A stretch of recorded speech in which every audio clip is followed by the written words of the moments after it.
যেভাবে আপনারা আমার এখানে বলবেন আমি তো চাকরির স্বার্থে করতেছি। চাকরির স্বার্থে আপনি অনিয়ম করতেছেন, সেক্ষেত্রে আমরা কি কোনো প্রার্থীর পক্ষ হয়ে আসছি? আপনি বললেন যে ট্রাক মার্কার, ওইরকম সেন্টিমেন্ট মনে হইতেছে তাইলে না না না, আমার এত ভাবে চাপাই ধরলেন যে এটা আমি সরকার, তাহলে আপনি কি জনগণের পক্ষে আমি সরকারের পক্ষে।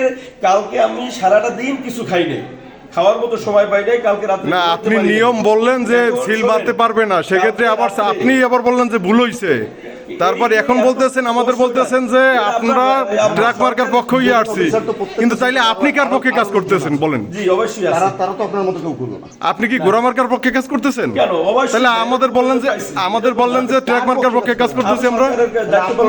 না, আমি সরকারের দায়িত্ব পালন করি। তাহলে আমরা কি আপনাদের মানে বিপরীত বা উল্টো পথে? দায়িত্বটা পালন করি। তারপর তো আমি ওদেরকে বলছি যে এজেন্টদের কথাগুলো না, শুনলে আপনাদের তাই ক্লিয়ার হবে। আপনি যে বললেন যে আমরা ট্রাক মার্কার পক্ষে কাজ করছি, এইটা আপনি কিভাবে বললেন?